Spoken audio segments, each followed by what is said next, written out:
Good morning, everyone. It's Father Mike, and I'm coming to you from the bedroom in my home that you have provided to me. You can see out the window the lovely view of the evergreens.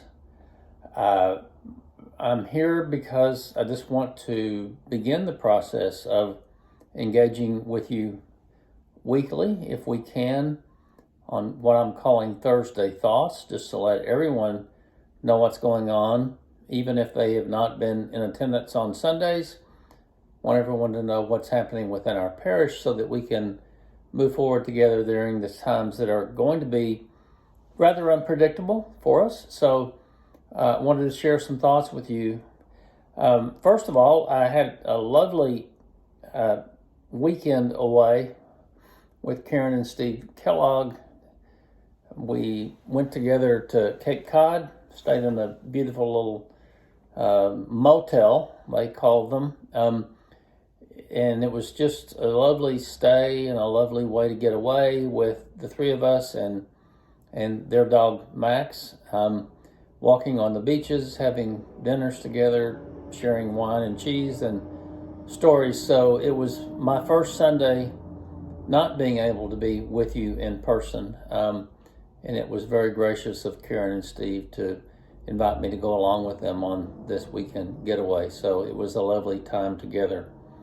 Also wanted to remind everyone that we are doing Wednesday night prayer groups, and it's kind of a hodgepodge of people that have been thrown together and exercising their faith, reading scripture, praying together for outcomes for all of us and for all of our parish, as well as others who are hurting in their own ways in their own lives. And it's been a lovely way for us to gather.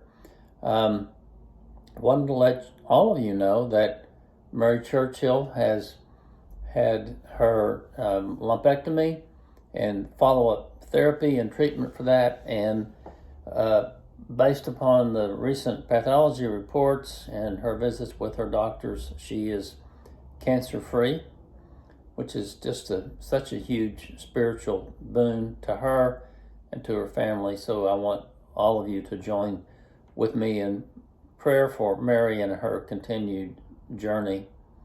There are a few others in the parish that I want to ask your prayers for. One of whom is Max Schulman, who has been a dedicated volunteer to our food pantry for the last 2 years, a young man who just bursts forth in spirit and happiness and hope. He was born with defects, physical defects that have lasted with him through his life, that have resulted in seizures. He's gone through recently, within the last 10 days, a huge amount of treatment, and he's emerging from that and in hopes that he can continue to grow in his own life, physically and spiritually. He has become basically a mascot for the food pantry.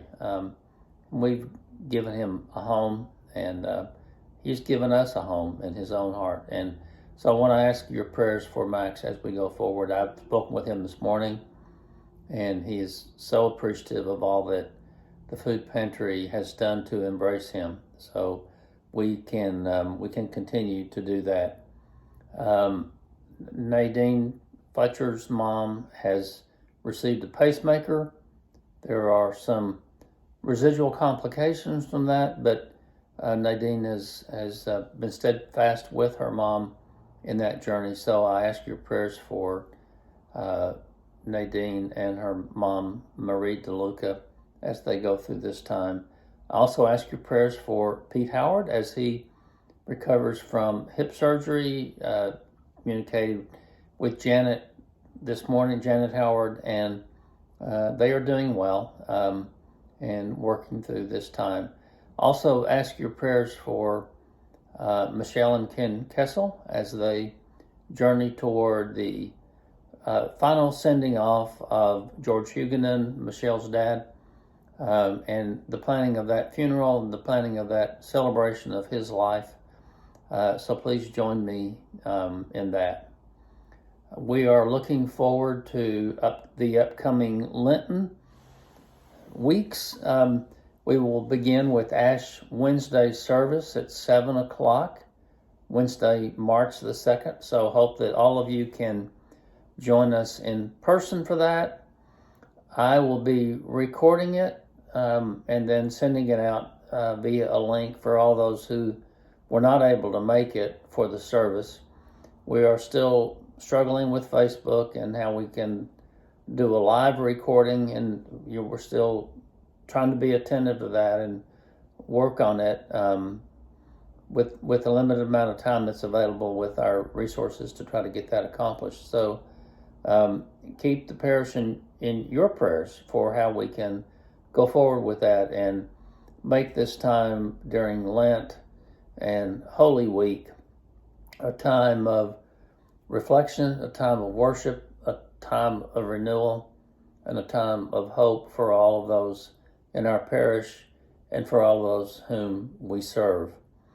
There are ongoing discussions with the diocese and other participants, other priests in our clericus, which is the Sawmill Clericus, 12 parishes, many of whom are without priests, how we can invite them into community with us, how we can find a way to give them a home that will nourish them with our own ministries, and will bring them into a place where they feel comforted, they feel alive, and they feel nourished, and they feel deep into God's Spirit as they move forward in their own individual and congregational journeys together. We have had a vestry meeting on Tuesday night at which there was a very in-depth discussion about the parish's ability to move forward with me being full-time or not. I want to assure all of you that whether I'm full-time or three-quarter time, we will accomplish what we need to accomplish going forward. I invite all of you to give me or the vestry members ideas about how we can accomplish that, how you can participate in that, and how we can journey forward with the resources that we have moving forward, but also all the while knowing that we are in a good place. We are in a much better place than so many of us, so many of those around us, and your participation is part of what helps us do that. So as we go forward with determinations and discussions about full-time versus three-quarter time, 4 Sundays a month versus 3 Sundays a month, and how we accomplish that, your ideas and your prayers are welcome.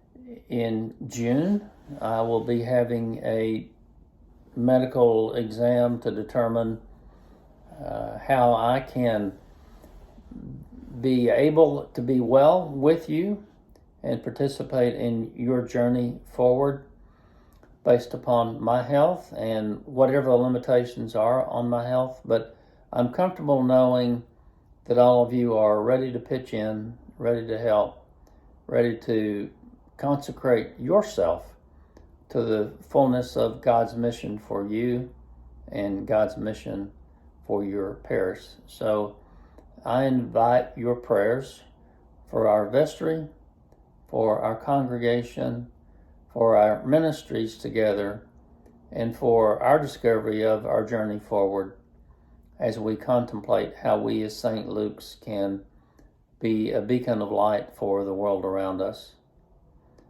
God bless you all. I hope these Thursday thoughts are something that nourishes you, something that gives you the ability to be inquisitive about our journey forward together.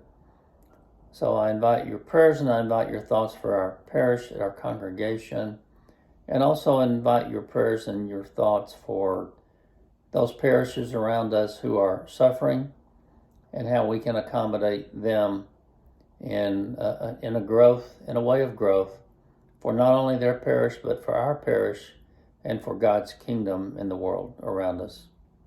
God bless you all. It is really a blessing to be a part of all of you and a part of our congregation going forward together.